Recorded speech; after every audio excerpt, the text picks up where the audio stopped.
नमस्कार साथियों, स्वागत है आपका हमारे चैनल पे। ये डीएसएसबी का जो अब तक का प्रैक्टिस सेट चल रहा था मेमोरी बेस्ड प्रश्नों के आधार पे, क्योंकि जैसे जैसे प्रश्न आ रहे हैं वैसे वैसे प्रश्नों को हिसाब से हम ये सीरीज तैयार किए हैं।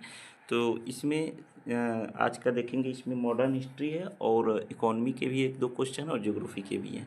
ठीक है, वीडियो ज़्यादा लंबी नहीं होगी, लेकिन इतना बता दे रहे हैं कि इसमें से आप बाद में पेपर दे के जब आइएगा देखिएगा सीरीज ज़रूर मिलती है। 4-5 टॉपिक ऐसे हो चुके हैं जो कॉमन हो चुके हैं, हर शिफ्ट में आ रहे हैं, तो उस चीज़ की आप तैयारी कंपलसरी कर लीजिए। जैसे में लोकतंत्र, संघवाद, निर्वाचन, राष्ट्रपति, राज्यपाल, ठीक है, और संविधान सभा का गठन, इस चीज़ को आप तैयार कर लीजिए अच्छे से। स्रोत कहाँ से कहाँ से क्या लिया गया था, ये पॉलिटिकली हो जाएगा। उसके बाद जियोग्राफी में आपका वायु, प्लेट, उसके बाद आपका चट्टान, और उसके बाद आपका स्थानीय पवने, ये और ये पृथ्वी के जो भूभाग है ना ज़मीन के अंदर वाला, उसको ये कंपलसरी है, इसमें से आना ही आना है। उसके बाद आपका हिस्ट्री में फ्रांस की और रूस की, और उसके बाद विश्व युद्ध, इसमें 100% आ रहा है। और जितने भी समाजशास्त्री थे, राजनीतिज्ञ थे या अर्थशास्त्री थे, उनसे रिलेट करके प्रश्न आ रहे हैं। तो आप इन सब चीज़ों को आराम से तैयारी कर लीजिए और पूरा बढ़िया से, ताकि आने वाले समय में अगर आपका एग्ज़ाम हो तो और 2-4 नंबर आप ग्रोथ कर सकें।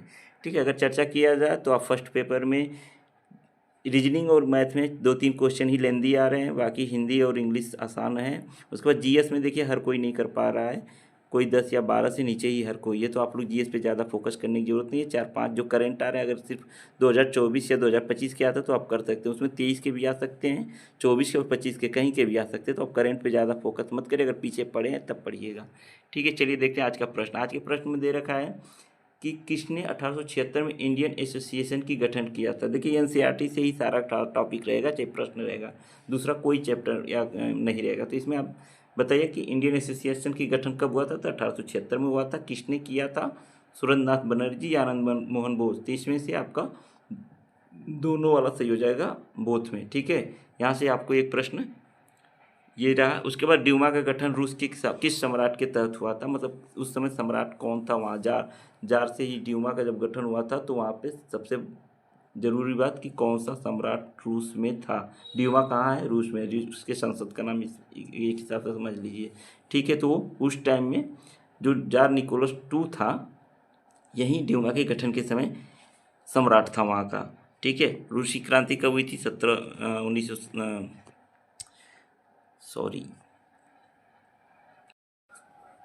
1907 में हुआ था। ठीक है, चलिए अब देखते हैं स्वदेशी आंदोलन। स्वदेशी आंदोलन के बारे में सबसे बड़ी चीज़ है कि आपका ये स्वदेशी आंदोलन की प्रक्रिया कब शुरू हुई थी। तो ये बंगाल विभाजन के समय हुई थी 1905 में।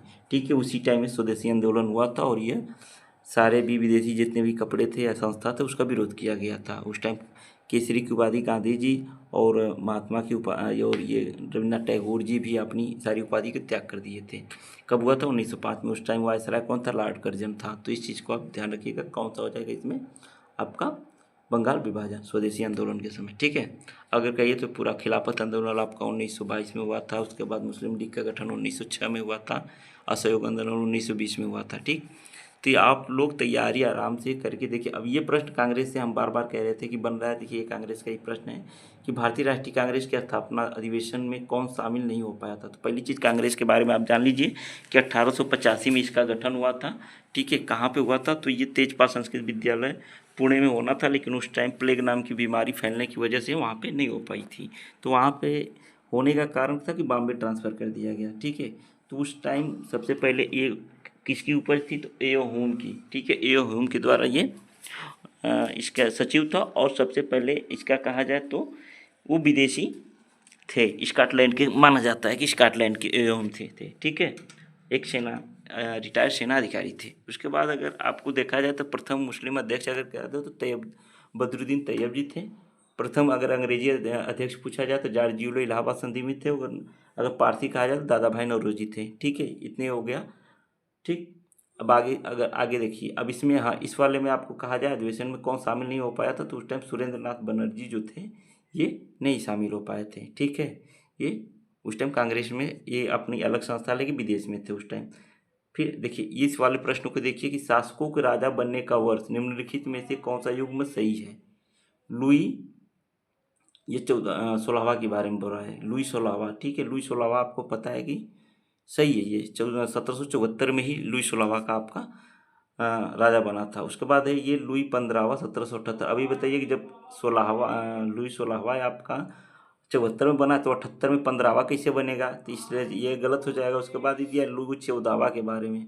अब लुई 14वां भी आप दिया 1789, तो इसी से आप समझ सकते हैं कि लुई कैसे 1789 में बनेगा जब 74 में 16वां है तो।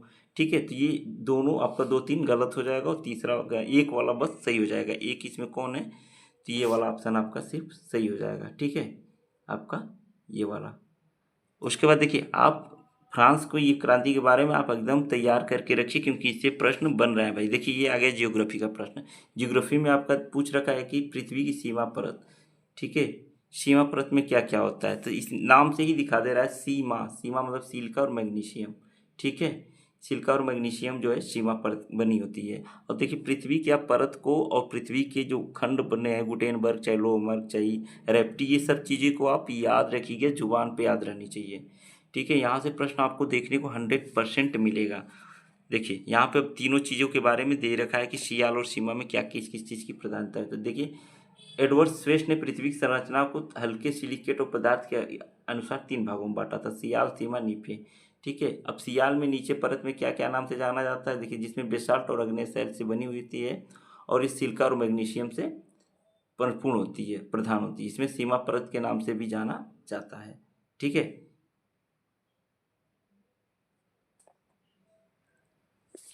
उसके बाद देखिए हमारा दे रखा है कि निम्नलिखित में से पृथ्वी के मंडल जो उसमें वर्षा होती है, सीधी सीधी बात है कि जितनी भी मौसम संबंधी घटनाएं होंगी वो क्षोभ मंडल में ही होगी। तो इसका सीधे सीधे ऑप्शन आपका क्षोभ मंडल हो जाएगा।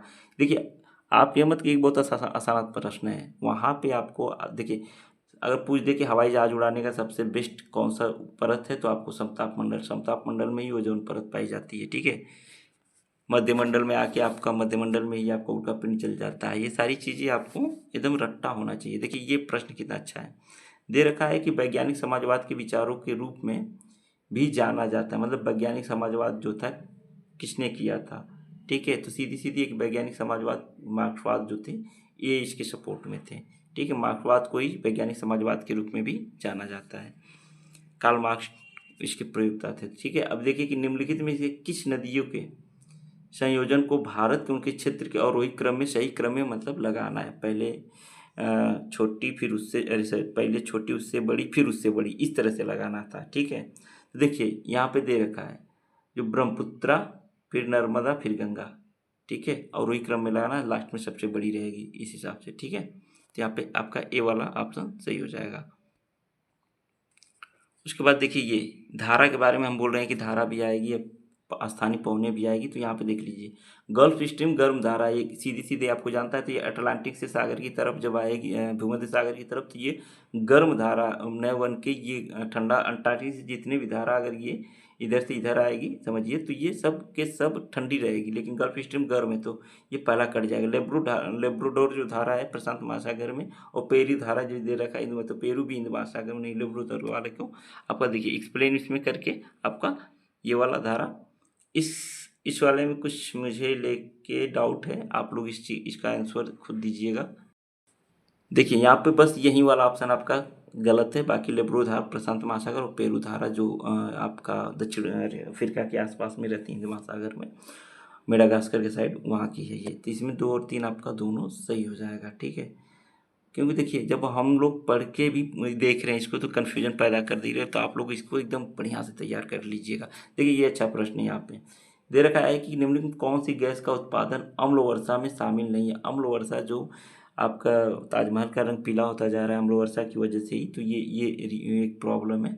ठीक है, तो यहाँ पे देखिए ऑक्साइड जिसमें लगा है वो सारी चीज़ें अम्ल वर्षा में सपोर्ट में रहती हैं, और जिसमें ऑक्साइड नहीं लगा है वो अम्ल वर्षा में सहायक नहीं होती है। तो इसमें देखिए जो हाइड्रोजन ब्रोमाइड दिया है, अब ब्रोमाइड दे रखा है, ऑक्साइड होता है यहीं। देखिए ऑक्साइड इसमें भी है इसमें भी है, तो ये सब है। लेकिन ब्रोमाइड की वजह से ये वाला जो हाइड्रोजन ब्रोमाइड है ये वाला अम्ल वर्षा में कोई सहायक नहीं होती है। ठीक, उसके बाद देखिए हमारा प्रत्येक देखिए लोकतंत्र से संबंधित प्रश्न आ गया है। अब लोकतंत्र से संबंधित प्रश्न में क्या दे रखा है, सीधे सीधे आप देखिए पूछ रखा है कि प्रत्यक्ष लोकतंत्र सरकार के कार्यों के प्रत्यक्ष सीधे और निरंतर भागीदारी पर आधारित है। इसमें से क्या है जो डायरेक्ट एकदम मतलब भागीदारी है? तो लोकतंत्र का मतलब सीधे सीधे नागरिक होता है। नागरिक ही चुनाव संबंधी वोटिंग करते हैं, अपना प्रतिनिधि चुनते हैं।